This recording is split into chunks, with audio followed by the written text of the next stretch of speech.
warahmatullahi wabarakatuh. Waalaikumsalam warahmatullahi wabarakatuh. Alhamdulillahirabbil alamin.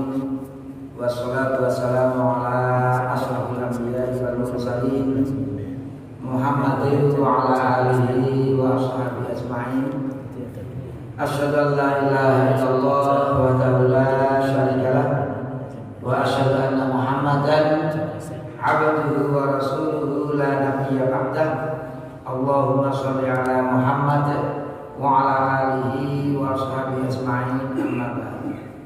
Bapak-bapak, ibu-ibu sekalian yang berbahagia, pertama mari kita selalu panjatkan puji syukur kehadirat Allah Subhanahu wa taala atas segala nikmat yang telah diberikannya kepada kita semua, khususnya nikmat iman dan Islam. Bapak-bapak, ibu-ibu sekalian yang berbahagia, kita sudah mengkaji tentang sholat tatawwu, yaitu sholat tambahan di macam tatawwu yang mutlak dan tatawwu yang muqayyad. Tatawwu yang muqayyad ini adalah tatawwu yang sudah dicontohkan oleh Rasulullah Sallallahu Alaihi Wasallam. Ada dua macam, yaitu tatawwu muqayyad yang rawatib dan yang ghairu ar-rawatib. Yang rawatib itu sholat-sholat tatawwu yang mengikuti sholat wajib. Ada ba'diyah, ada qobliyah, ada yang mu'akkadah dan ada yang ghairu mu'akkadah. Dan sholat tatawwu muqayyad yang ghairu rawatib itu nanti akan kita pelajari satu persatu. Ada sholat witir, ada sholat lain, ada sholat duha dan lain-lain. Insyaallah nanti kita bahas satu persatu. Kita sampai ke sunnatul fajri terkait dengan sholat tatawwu muqayyad yang rawatib sampai sunnah fajar. Kemarin kita sebut bahwa ternyata Rasulullah itu setelah sholat sunnah fajar itu beliau miring ke arah kanan. Hadisnya sahih diriwayatkan oleh Imam Bukhari. Tapi ada menyebut sunnah, ada menyebut wajib, bahkan menyebut berbaring setelah sholat fajar itu makruh atau khilaful aula. Tapi yang menarik itu fatwanya Imam Ibnu Taimiyah. Karena memang Rasulullah itu sering habis sholat 2 rakaat atau sholat fajar itu beliau berbaring. Dalam riwayat yang lain, kalau Aisyah istri beliau itu tidur, maka beliau juga berbaring. Tapi kalau Aisyah sudah bangun, maka Rasul ngajak ngobrol Aisyah. Jadi kadang-kadang tidak tidur, tapi juga kadang-kadang tidur. Sehingga seperti fatwanya Imam Ibnu Taimiyah, kesunahan tidur atau berbaring miring ke arah kanan setelah kita sholat fajar itu, kalau malamnya kita sudah qiyamul lail, mungkin banyak waktu kita gunakan untuk qiyamul lail sehingga cukup melelahkan. Sehingga habis sholat fajar itu ya tidur istirahat supaya besok atau nantinya bekerja itu tetap fit, kira-kira seperti itu. Tapi bagi yang malamnya tidak qiyamul lail, bangun-bangun sudah azan subuh itu tadi, ya tidak perlu habis itu sholat fajar itu berbaring. Kira-kira seperti itu yang berkaitan dengan miring ke arah kanan setelah sholat fajar. Tema selanjutnya mengqadhonya. Apakah sunnah fajar itu bisa diqadho? Mengqadho itu artinya melaksanakan suatu ibadah itu tidak pada waktunya. Karena kalau pada waktunya itu adaan. Jadi kalau kita melaksanakan pada waktunya itu adaan. Kalau tidak pada waktunya itu qadho. Meskipun sebagian mengatakan sholat itu tidak ada qadhonya. Ya, umpamanya kalau seseorang ketiduran atau kelupaan, kemudian sholat dulunya dilakukan di waktu isya karena ingatnya waktu isya, itu menurut Imam Ibnu Taimiyah itu bukan qadho. Karena apa? Waktunya orang yang lupa itu ya ketika ingat. Jadi ketika ingat ya di situ waktunya, tapi bukan qadho karena ingatnya di waktu yang lain. Asal bukan pura-pura lupa. Kalau pura-pura lupa tentunya Allah Maha tahu. Tapi kalau benar-benar kelupaan, maka bagi yang lupa waktu waktu sholatnya itu ketika ingat, dan itu bukan qadha, tapi tetap ada meskipun tidak di waktunya karena ada lupa. Bapak-bapak, ibu sekalian yang berbahagia, terkait dengan mengqadha sunnah fajar, ada yang melakukannya di luar waktu. Karena sunnah fajar kemarin sudah kita tahu dari azan subuh sampai sebelum kita sholat subuh, itu waktu untuk sunnatul fajri atau rakaat al-fajri, 2 rakaat fajar itu. Lalu boleh nggak mengqadhanya? Karena sholat ini termasuk ibadah yang mahdhah, maka yang penting melihat catatan. Ada nggak contoh dari Rasulullah Sallallahu Alaihi Wasallam? Sekarang kita lihat ada satu hadis yang sahih yang diriwayatkan oleh Imam Muslim.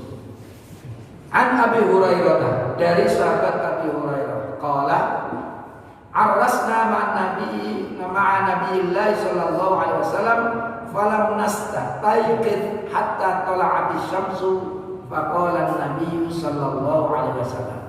Jadi sahabat Abu Hurairah itu pernah mengadakan perjalanan bersama Nabi, dan ternyata rombongan itu lam nastaqid, kami atau kita tidak bangun hatta tala'at asy-syamsu, sampai terbit matahari. Jadi rombongan Rasulullah termasuk di dalamnya ada sahabat Abu Hurairah, dalam perjalanan itu kira-kira istirahat malamnya kira-kira begitu, bangun-bangun sudah kariben, terbit matahari.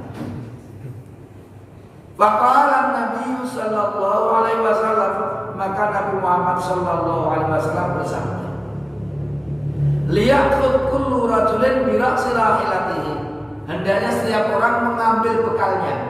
Jadi kira-kira kalau orang dalam perjalanan kan bawa apa itu bekal-bekal itu, sing bisa lagi neng punggungnya onta itu digawa kabeh, angkat kabeh.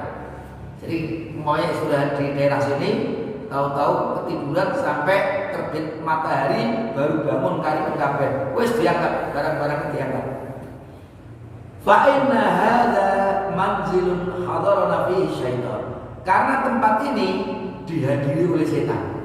Awake dhewe do keturuh kabeh tadi, tempat ini dihadiri oleh setan. Sabda Rasulullah sallallahu alaihi wasallam. Qala, maka Abu Hurairah melanjutkan cerita beliau.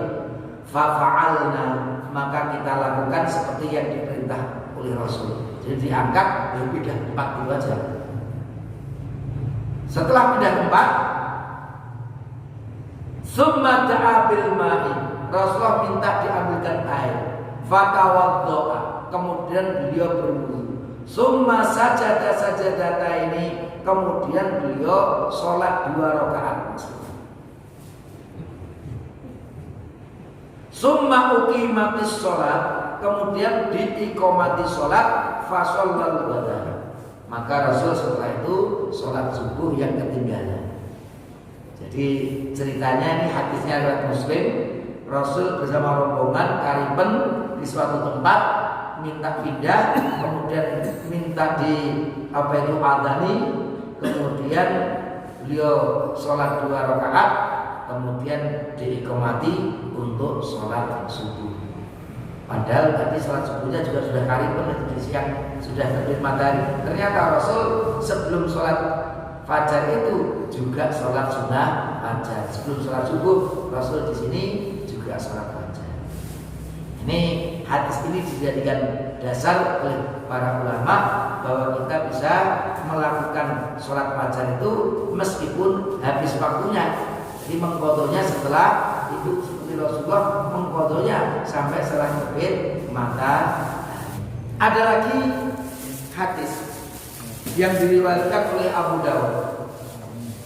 An Qais bin Amr, dari Qais bin Amr, qala berkata, ra'a Rasulullah sallallahu alaihi wasallam rajulan yusalli ba'da sholati subuh. Ini yang menarik.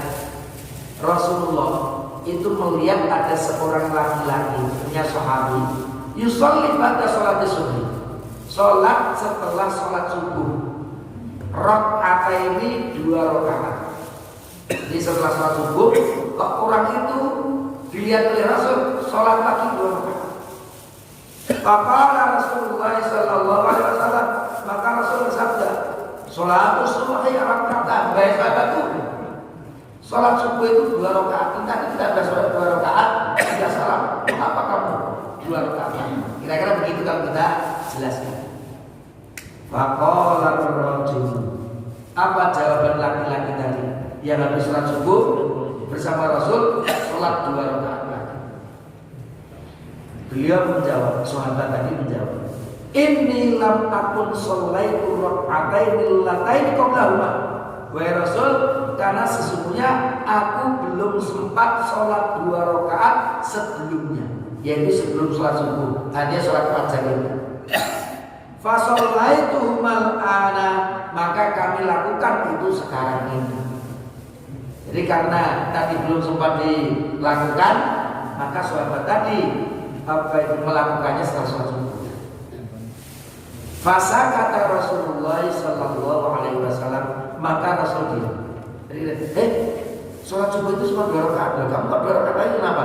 Wahai Rasul, tadi mestinya saya belum sempat sholat 2 rakaat yang sebelum subuh, yaitu sholat fajar. Maka aku lakukan di sini, yaitu setelah sholat subuh baru sholat fajar. Rasul diam. Diamnya Rasul itu kalau dipahami bukan tidak ada, artinya tidak ada penolakan. Kalau Rasul diam itu paling tidak dilarang oleh Rasulullah Sallallahu Alaihi Wasallam. Karena kalau ada sesuatu kok Rasul tidak ridho atau itu tidak sesuai dengan aturan Islam, pasti Rasul akan menyebut, jangan lakukan ini, jangan makan itu, jangan minum ini, kan begitu. Tapi Rasul kok diam. Diam itu artinya sholat itu dibolehkan oleh Rasul meskipun tidak kuat. Kalau kuat bagus lakukan, tidak. Tapi Rasul diam saja. Ini menunjukkan ya apa itu dibolehkan.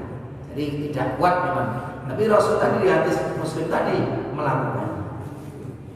Berdasarkan 2 ini. Kemudian ada hadis yang lain yang diriwayatkan oleh Imam At-Tirmidzi.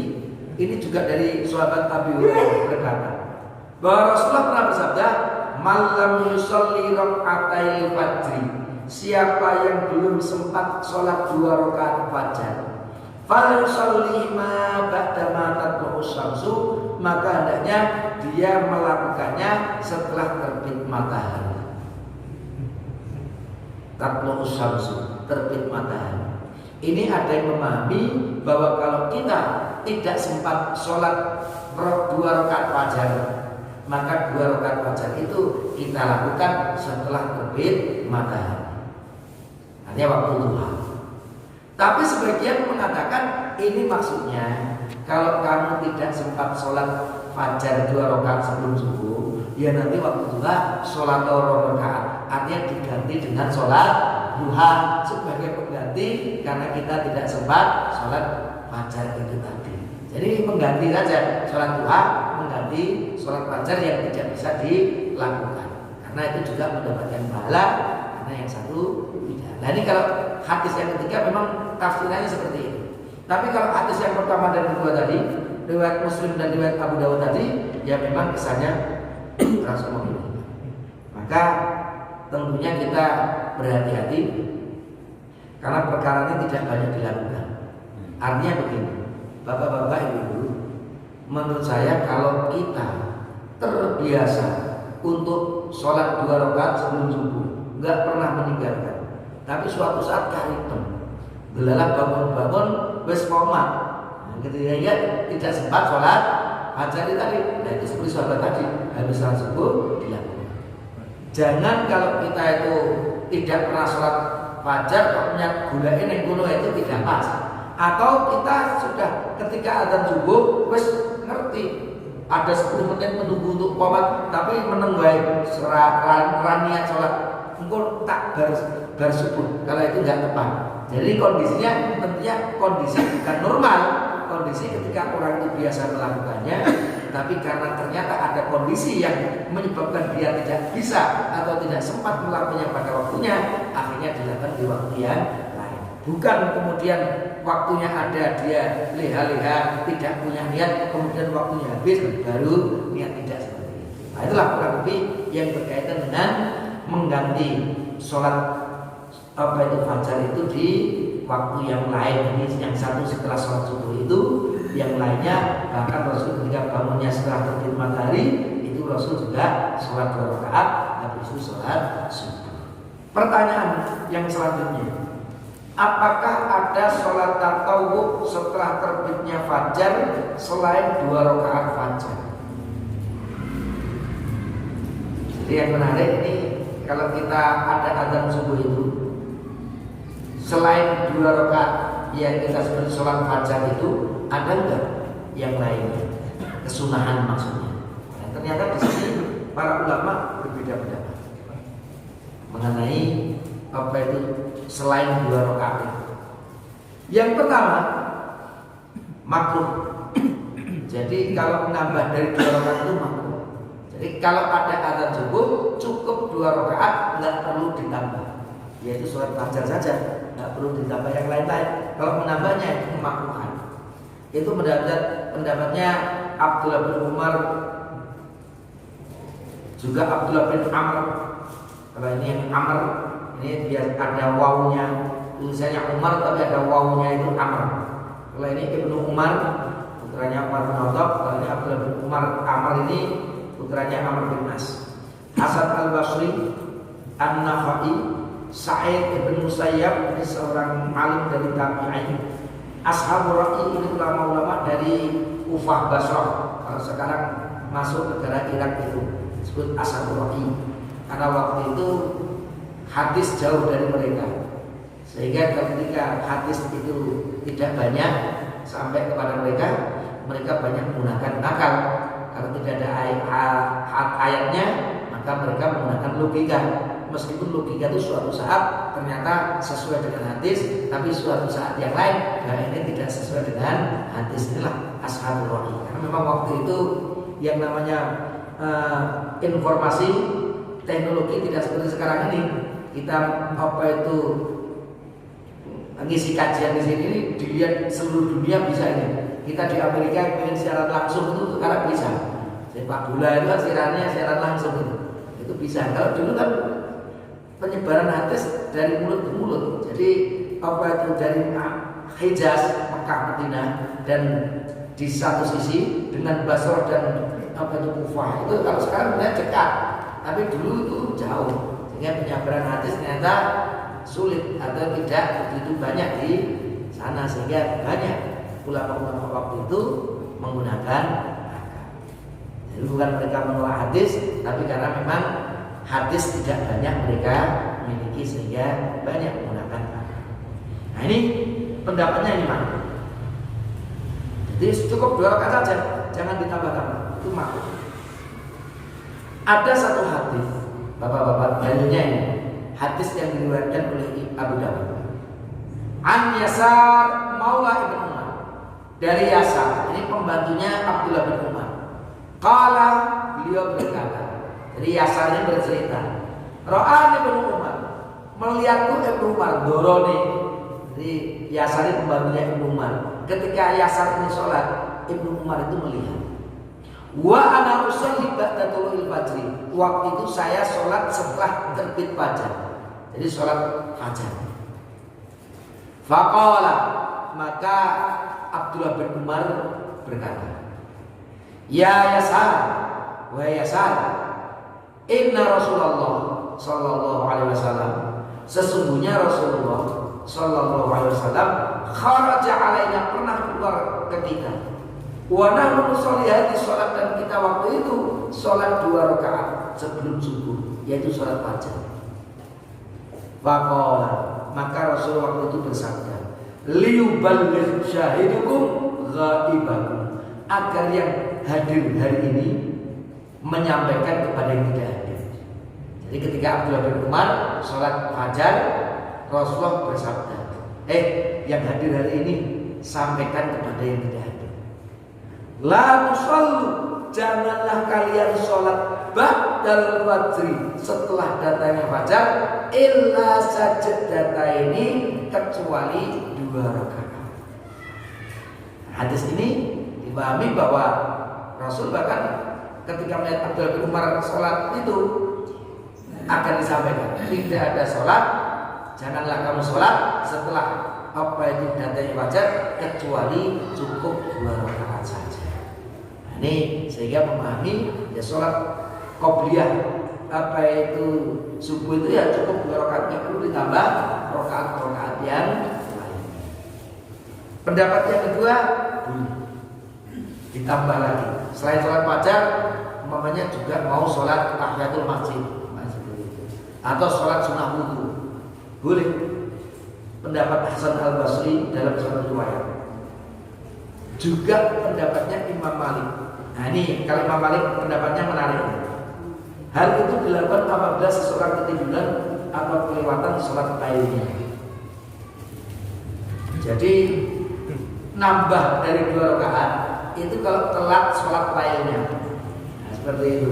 Sholat lainnya kurang, telat, kelewatan, maka ditambah di waktu antara sholat subuh, antara adzan subuh sampai sebelum iqamah itu tadi. Ini pendapat Imam Malik. Kalau Hasan Al-Basri dalam riwayat boleh ditambah dari 2 rakaat itu tadi. Memang kalau kita lihat dari hadisnya, yang rajih memang pendapat yang pertama, karena ada satu hadis lagi yang diriwayatkan oleh Imam Muslim dari Abdullah bin Umar, dari Hafsah, beliau berkata, Hafsah ini saudarinya Abdullah bin Umar, juga istri Rasul, putrinya Umar bin Khattab juga. Karena Rasulullah Sallallahu Alaihi Wasallam, bahwasanya Rasulullah Sallallahu Alaihi Wasallam, idza tala'al fajr, apabila terbit fajar, la yusalli, beliau tidak sholat, illa raka'ataini khafifataini, kecuali hanya 2 rakaat yang ringan. Jadi kalau datang fajar, Rasul tidak sholat kecuali hanya 2 rakaat yang ringan. Maksudnya sholat fajar itu 2 rakaat yang ringan. Bahkan dalam riwayat Aisyah pun menyatakan Rasulullah itu kok cepat tidak seperti yang lainnya, kayak tidak membaca Al-Fatihah. Itu apa itu komentarnya Aisyah, karena Rasul ternyata sholat 2 rakaat sebelum subuh itu sangat ringan dibandingkan sholat sunnah Rasul yang lain itu termasuk yang paling ringan. Tapi tentunya nggak mungkin Rasulullah sholat tidak membaca Al-Fatihahnya lebih ringan dari sholat-sholat yang lainnya. Sama ini. Kalau tadi dari riwayat Muslim, ini riwayat Ibn Hibban Al-Baihaqi, dari Rasul la yusalli illa raka'atain fajr. Rasul kalau sudah datang fajar, muncul fajar, tidak sholat kecuali 2 rakaat fajar, tidak menambah. Itulah berarti yang terkait dengan itu. Dan kalau kita pahami ya, yang penting kalau ini 2 rakaat fajar dilakukan dan itu rutin, itu sudah khairun minad dunya wa ma fiha. Ini mungkin Rasulullah ingin meringankan bagi umatnya. Tapi memang kalau kita perhatikan, ya tidak ada larangan sebenarnya secara khusus. Kalau kita masuk masjid kemudian ingin tahiyatul masjid itu ya secara khusus memang tidak ada larangan, boleh-boleh saja kalau begitu. Sehingga sunnahnya berarti tidak kuat. Rasul sendiri cukup 2 rakaat saja. Nah, kalau kita mau melakukan yang lain, itu ya bisa saja seperti difatwakan oleh Hasan Al-Basri. Bapak-bapak, ibu sekalian yang berbahagia, kita lanjutkan sunnatul zuhri. Ini sunnah rawatib yang kedua, yaitu sunnatul zuhri, salat zuhur. Ternyata terkait dengan salat rawatib zuhur ada 3 gambaran. Jadi saya katakan salat rawatib itu salat yang mengikuti salat wajib, bisa qobliyah atau yang sebelum salat wajib, bisa ba'diyah, itu salat sunnah setelah salat wajib. Ini disebut salat rawatib. Nah, salat rawatib zuhur itu ada 3 gambaran. Yang pertama, 2 rakaat sebelumnya dan 2 rakaat setelahnya. Jadi sebelum zuhur 2 rakaat, setelah zuhur 2 rakaat. Itu rawatibnya itu 2 rakaat sebelumnya dan 2 rakaat setelahnya. Ini untuk rawatib, bukan berarti mau nambah itu nggak boleh, tidak. Nanti umpamanya kita mau sholat sunnah wudu boleh, mau sholat tahiyatul masjid boleh, tapi rawatibnya zuhur itu cukup dulu. Kemudian setelah zuhur pun juga 2 rakaat. Dasarnya hadis yang sahih yang diriwayatkan oleh Imam Al-Bukhari Raka'ataini qabla dhuhri wa raka'ataini ba'da. 2 rakaat sebelum zuhur dan 2 rakaat setelah zuhur. Itu gambaran yang pertama dari rawatib zuhur. Tapi ternyata ada gambaran yang kedua. 4 rakaat sebelum zuhur, 2 rakaat sesudah.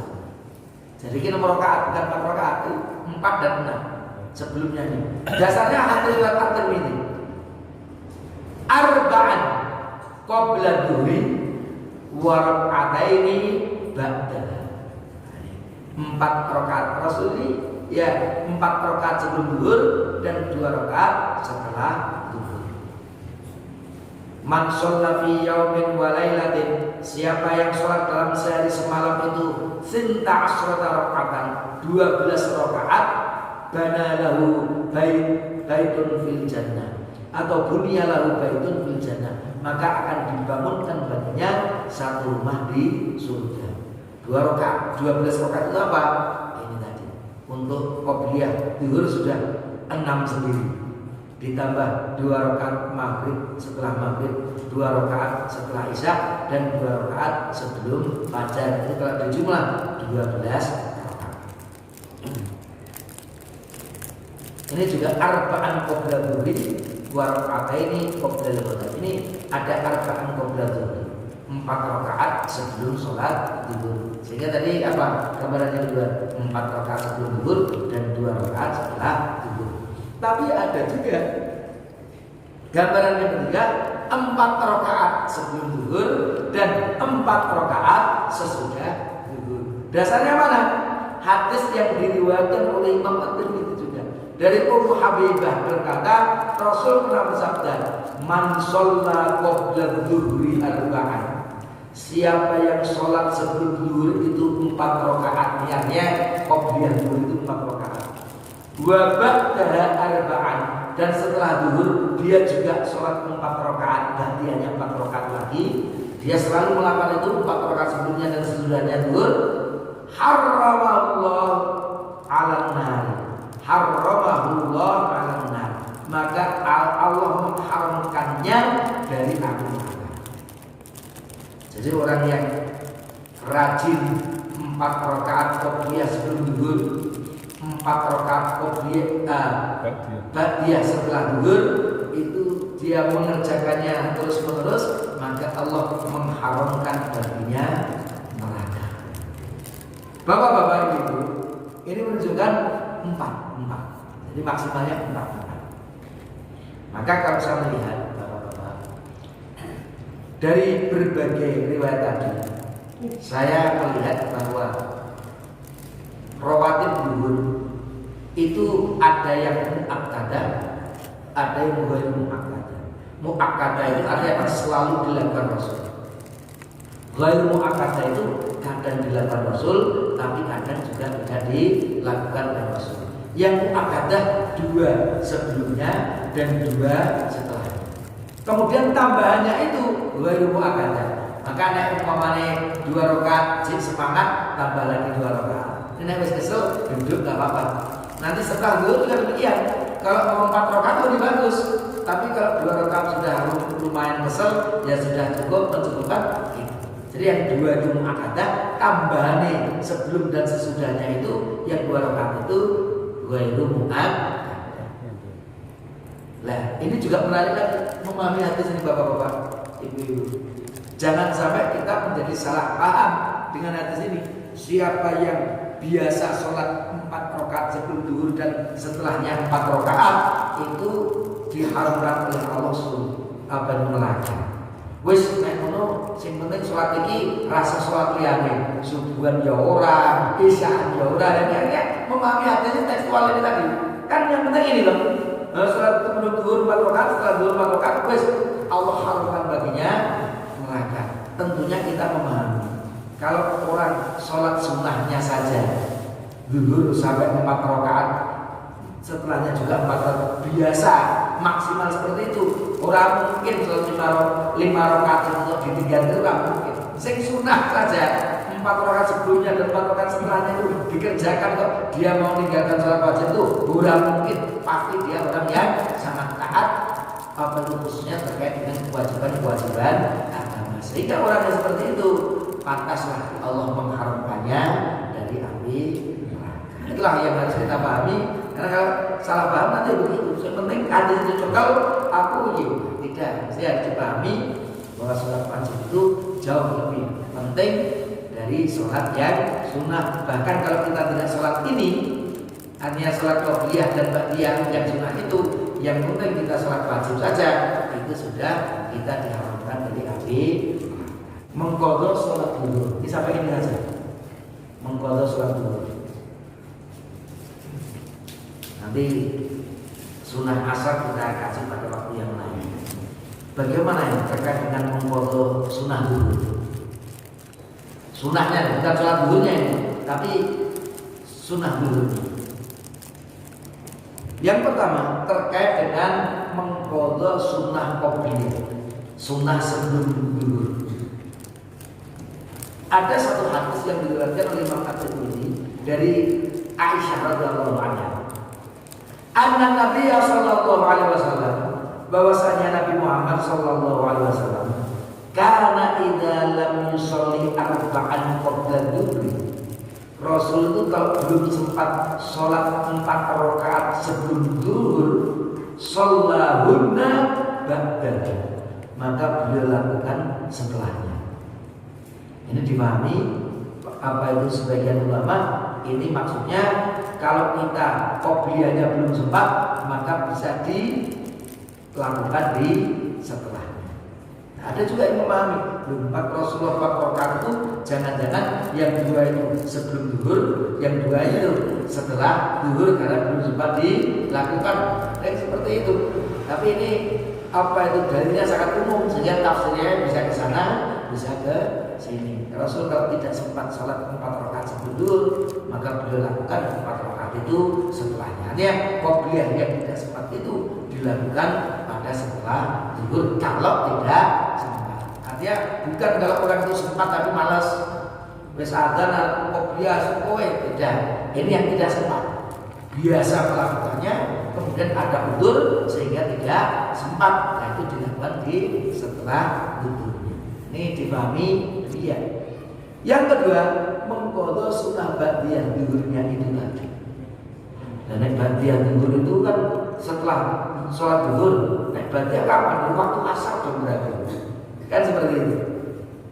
Nah, ini ada kisah yang menarik, bapak-bapak, ibu terkait dengan ini. Hadisnya cukup panjang.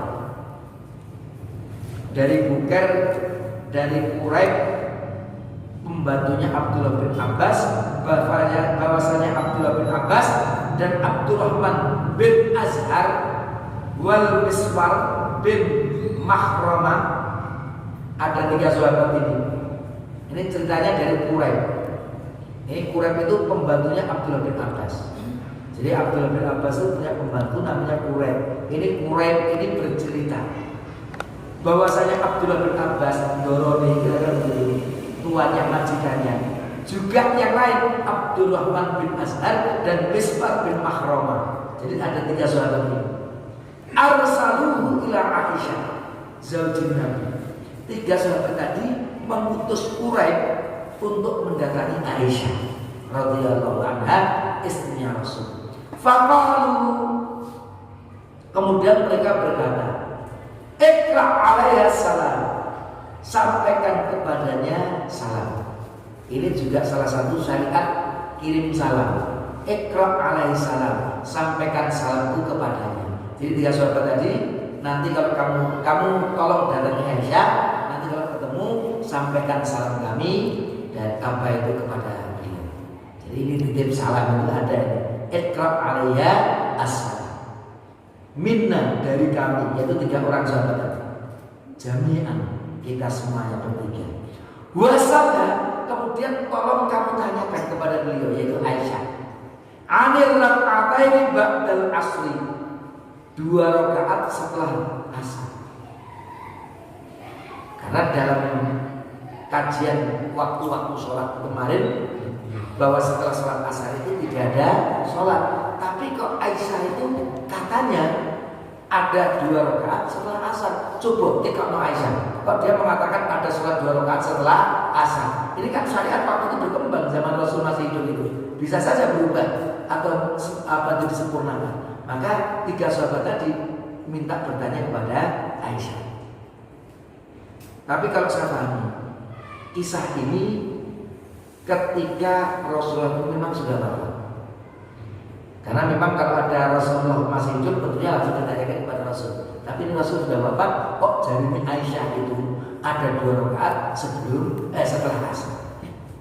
Wakul, dan katakan kepada Aisyah wahai Quraib, jadi utusannya Abdullah bin Abbas dan 2 yang lain tadi, katakan kepada Aisyah, inna ukhbirna, kita mendapatkan berita annaki tusallina, engkau itu melakukan 2 rakaat setelah asar itu. Karena kami mendapat berita bahwa engkau wahai Aisyah melakukan sholat 2 rakaat setelah asar. Waqad balaghana, padahal sudah sampai kepada kami anna Rasulullah, bahwasanya Rasulullah naha anhuma, Rasul melarang kita sholat 2 rakaat setelah asar itu. Lah kok jenengan sholat 2 rakaat setelah asar? Tanyakan. Itu tadi Quraib diminta, diutus 3 sahabat tadi menanyakan kepada Aisyah. Tapi jawabannya Aisyah ini supaya singkat. Salum Salamah. Ternyata Aisyah itu tidak menjawab, tapi melempar. Wes, TKO saja Salamah. Jadi Quraib tadi tanya ke Aisyah, lu jari ini jenengan kok sholat 2 rakaat setelah asar. Padahal mereka bertiga mendengar Rasulullah melarang itu. Wes, kalau TKO Salamah. Fakharajtu ilaihi, maka aku yaitu Quraib kembali kepada 3 sahabat tadi. Fa'abatun biqauliha, aku ceritakan jawabannya Aisyah. Farudduni ila Ummi Salamah, tapi 3 orang tadi mutus aku lagi menuju Ummu Salamah. Wes nek ngono teko Ummu Salamah. Jadi Quraib itu habis dari Aisyah, 3 sahabat lagi mendatangi Ummu Salamah. Bimis lima arsaluni, seperti mereka memutusku kepada Aisyah. Faqalat Ummu Salamah, dan ini jawabannya Ummu Salamah. Sami'tu Rasulullah yanha anhu, aku mendengar Rasulullah yanha anhu, Rasulullah itu melarang 2 rakaat setelah asar itu. Summa ra'aitu yusallina, tapi setelah Rasul melarang 2 rakaat setelah asar itu, aku melihat beliau itu melakukan 2 rakaat setelah asar. Jadi Ummu Salamah. Jadi setelah apa itu mendengar Rasul itu melarang, tapi setelah Rasul bersabda, beliau melihat Rasul sholat 2 rakaat setelah asar. Fa innahu shalla asar. Nah, ceritanya apa? Bapak-bapak, ibu-ibu, ternyata dijawab, ya binta Abi Umayyah, sa'alti 'anil raka'ataini ba'dal asri, wahai anaknya Abi Umayyah, engkau bertanya tentang 2 rakaat setelah asar. Jadi ternyata kan Rasul pernah melarang. Siapa itu? Melarang sholat 2 rakaat setelah asar. Tapi Ummu Salamah setelah Rasul melarang, kok melihat Rasul melakukannya, sehingga beliau pun juga bertanya kepada Rasul. Apa jawabannya Rasul? Innahu atani nasu, karena waktu itu datang kepadaku orang-orang serombongan min Abdul Qais, dari Bani Abdul Qais. Jadi ada rombongan datang kepada Rasul, kira-kira itu pada sholat zuhur. Mereka datang menuju Rasul bil Islam, mereka datang untuk masuk Islam min qaumihi, dari kaumnya. Jadi mereka masuk Islam kan mungkin setelah masuk Islam ngobrol dengan Rasul, bertanya tentang pokok-pokok Islam macam-macam kan gitu. Fasaduluni 'anil raka'atain lataini ba'da dzuri, sehingga ketika aku sibuk ngobrol dengan mereka yang rombongan yang masuk Islam itu menjadikanku menyibukkan dari 2 rakaat setelah itu. Sampai tahu-tahu datang asar, kira-kira begitu. Karena rombongan tadi Rasul sempat ngobrol-ngobrol, mereka bertanya, Rasul jawab, tahu-tahu sampai asar. Fahuma hatani, maka 2 rakaat setelah asar itu tadi bukan qobliyah asar, tapi aku melakukan 2 rakaat zuhur yang karena menyibukkan tadi sampai habis waktunya aku lakukan setelah asar. Jadi ini juga kalau kita pahami ada qadha juga ini. Ba'da zuhur, Tapi bagi yang sudah terbiasa dan ada zuhur benar-benar, karena tidak melakukan tadi ada sesuatu yang menyibukkan sampai dia lupa sampai terang asar. Maka bagi yang tidak terbiasa kok dia nggak perlu nyoba-nyoba berasal kita niatan yang ini bukan seperti itu.